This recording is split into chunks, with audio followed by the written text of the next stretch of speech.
일단 돈 관리 처음 마음 먹었을 때 대출을 먼저 갚아야 되나? 투자를 그래도 먼저 시작해야 되나? 적금 들어야 되나? 주식 투자해야 되나? 이렇게 완벽한 계획을 짜려고 하다 보면은 실천이 계속해서 미뤄집니다.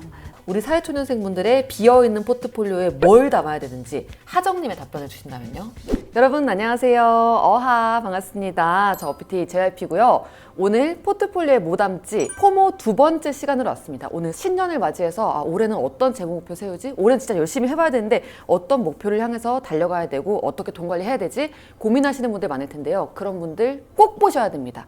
오늘 우리 전하정 수석 재무설계사님 모시고 포트폴리오에 뭐 담을지 돈 관리 어떻게 해야 될지 자세히 말씀 나눠보도록 하겠습니다.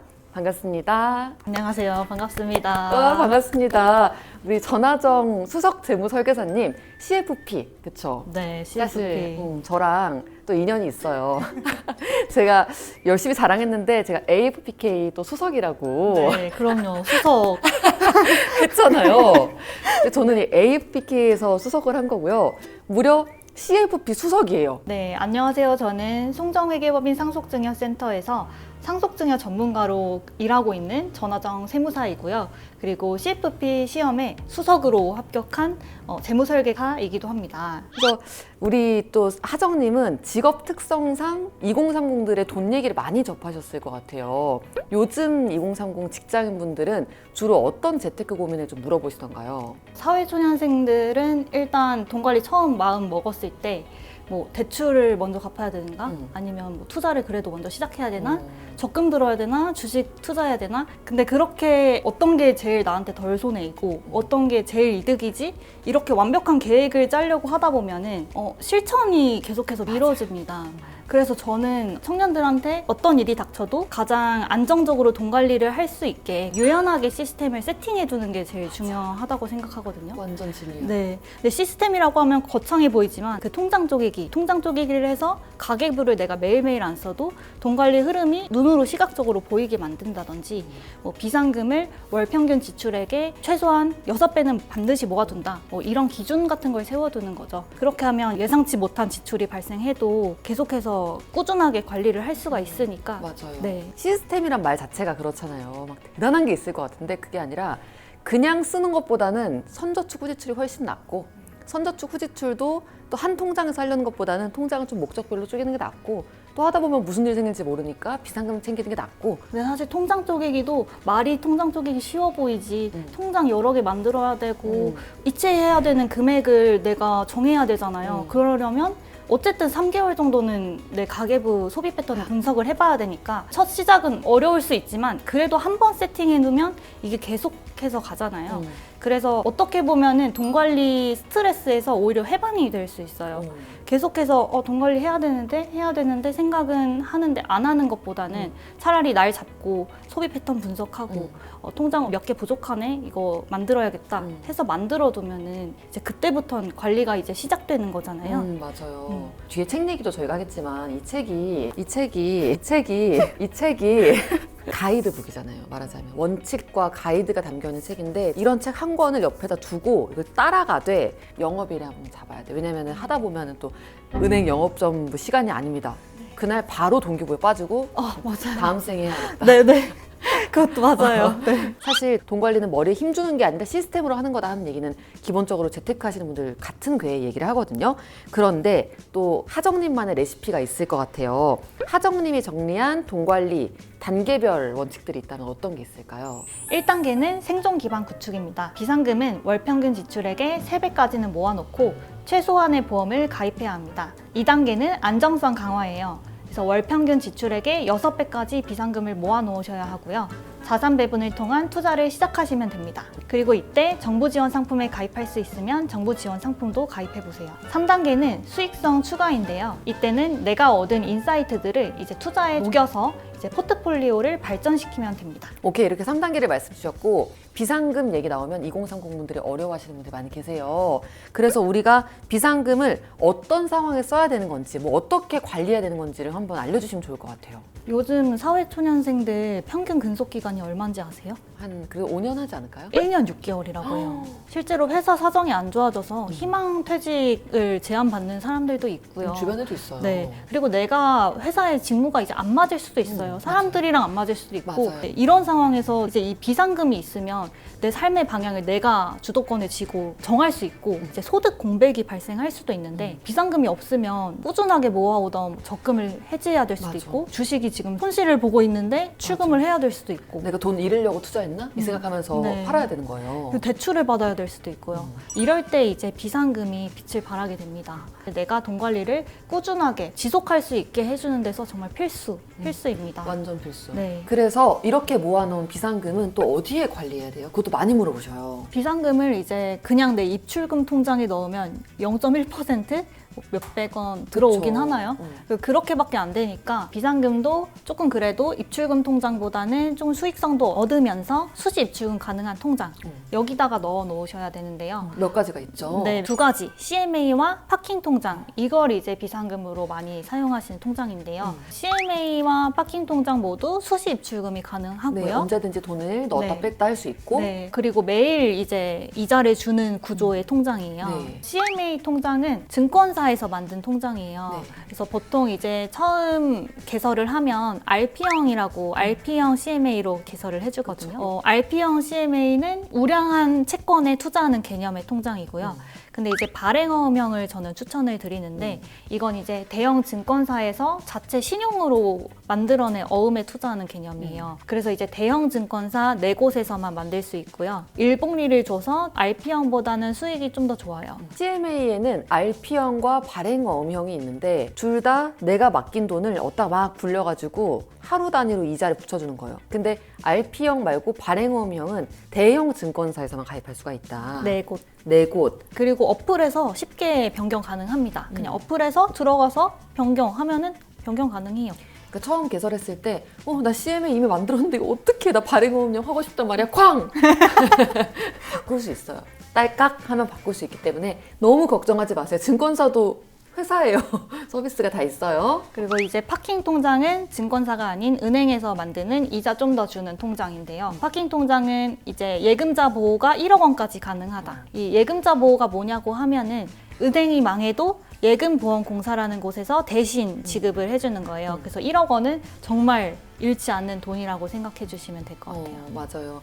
예금자 보호법이 또 기관별로 5천만 원까지만 됐다가 작년에 바뀌었어요. 2025년에 1억 원까지 보장되는 걸로 바뀌어가지고. 근데 파킹 통장은 이제 좀 조건부 고금리 상품이 많아요. 네. 그래서 7%다. 라고 하지만 실제로는 50만 원까지 7%, 그 초과분은 0.7%. 와. 네, 이런 상품들이 많기 때문에 결국에 CMA랑 파킹 통장은 비교해보면 수익률은 그냥 비슷하다. 어느 증권사나 어느 은행 하나가 이만큼 금리 많이 줄 수가 없거든요. 그래서 저는 장난으로 그런 얘기도 하는데 7%, 12%짜리 금리 주는 적금 나왔다? 조건부인데 거의 엉덩이로 이름 쓰시오.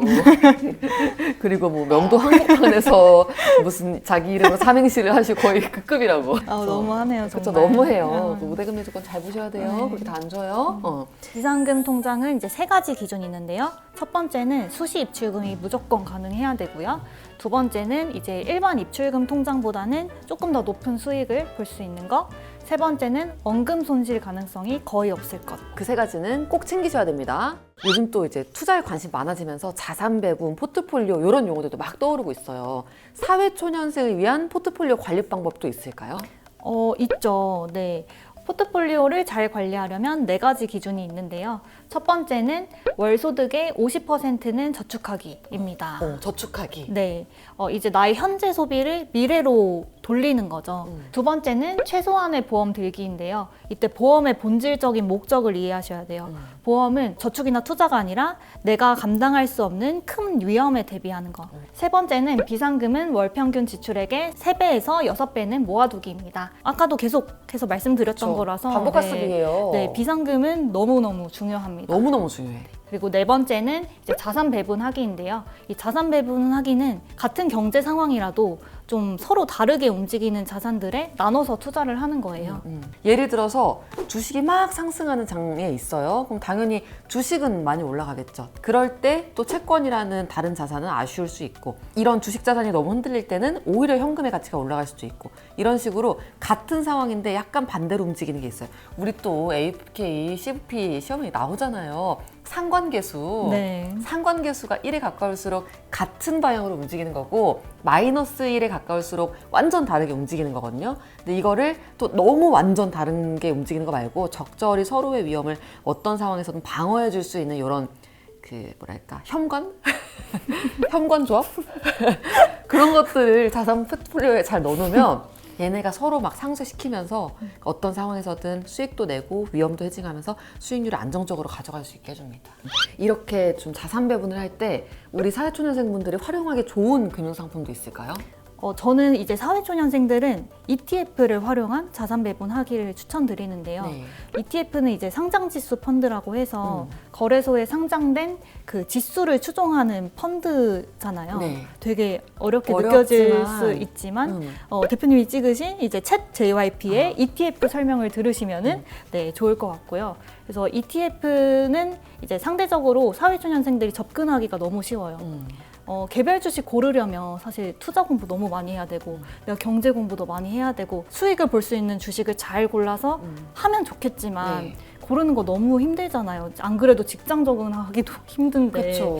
네, 그런 점에서 ETF는 이제 뭐 예를 들어서 코스피 200이라고 하면은 코스피에 상장된 상위 200개의 기업에 동시에 투자하는 개념이다 보니까 네. 상대적으로는 좀 접근하기가 내가 사볼 수 있겠다라는 마음이 들기가 쉽고요. 그렇죠. 그리고 펀드이지만 일반 펀드는 이제 수수료가 좀 많잖아요. 그렇죠. 근데 ETF는 상대적으로 수수료도 좀 적다. 그리고 이제 거래소에 상장되어 있기 때문에 사고 팔기도 굉장히 쉽다. 그런 점에서 저는 이제 초보자들한테는 ETF로 시작을 해보는 거를 추천드리고 있습니다. 이게 예전에 펀드만 있었을 때 태어난 분들이 아니기 때문에 ETF가 펀드하고 자꾸 비교하는데 뭐가 좋다는 거야 잘 모르겠어 싶을 수도 있는데요. 펀드는 훨씬 더 뭐랄까 무거워요. 누군가는 이렇게 말했죠. ETF가 진짜 세상에서 가장 대단한 금융상품이다. 최고의 발명품이다. 이렇게 얘기한 사람도 있을 정도로 ETF는 접근성도 좋고 투자하기 굉장히 용이합니다. 우리 하정님이 좀 관심 있게 보는 ETF 있으세요 혹시? 특별한 건 없고요. 자산 배분에 집중을 하고 있고 주식 ETF, 채권 ETF, 금 ETF, 그리고 비상금, 현금 그렇게 자산 배분을 하고 있어요. 네. 특별히 어떤 ETF 하나에 꽂혀 있는 게 아니라 종합적으로 네. 자산 배분하는 거. 네네. 그렇게 관리를 하고 있고 사실 금 말고도 저는 은에도 투자를 하고 있거든요. 네. 이번 은이 또 이렇게 많이 오르면서 뭐 채권이 떨어질 때 은이 확 보완해주기도 하고 그런 식으로 이제 자산 배분하면 마음의 평화가 온다. 그렇죠. 네. 그 ETF도 뭘 담고 있느냐에 따라서 약간 변동성이 클 수는 있다라는 거는 염두에 두시고요. 그리고 레버리지, 인버스 이런 것들 있잖아요. 레버리지는 2배로 먹고 2배로 떨어지고 이런 거. 인버스는 그 지수의 움직임하고 반대로 움직이는 거. 이런 것들은 굉장히 좀 고난이도이기 때문에 사회초년생분들은 사람들이 많이 사는 그런 거래량이 큰 그런 ETF를 추천드립니다. 오늘 정말 사회초년생들이 기본으로 해야 되는 돈관리법에 대해서 말씀드렸는데요. 조금 더 좀 감성적으로 가보자고요. 우리 너무 이성적인 얘기만 한 것 그런가요? 같아요. 네. 돈. 하정님에게 돈이란? 저에게 돈은 그냥 불행해지지 않게 해주는 거. 저는 사실 돈이 엄청 많아진다고 제가 엄청나게 행복해질 것 같지는 않거든요. 뭐 행복이야 해지겠지만. 그쵸, 덜 불행하겠죠. 네. 근데 이제 돈이 없으면 너무 불행해지는 상황들이 오니까 돈은 내가 불행해지지 않게 막아주는 좀 보호막? 그렇게 생각을 해요. 그래서 저는 청년들한테 이제 고수익 투자 이런 것보다는 좀 잃지 않는 그런 기초적인 돈 관리를 하는 게 더 중요하다고 생각을 하고 그래서 이제 아까도 말씀드린 비상금 이런 것도 얘기를 말씀드리는 거고요. 우리 또 이 월급쟁이지만 부자처럼 관리합니다. 이 책에 그런 얘기들이 나와 있는 거잖아요. 네, 맞아요. 좀 어필해 주시죠. 제 책은 진짜 사회초년생들이 돈 때문에 불행해지는 일이 없도록 그리고 실천을 할 수 있게 어려운 내용은 다 뺐어요.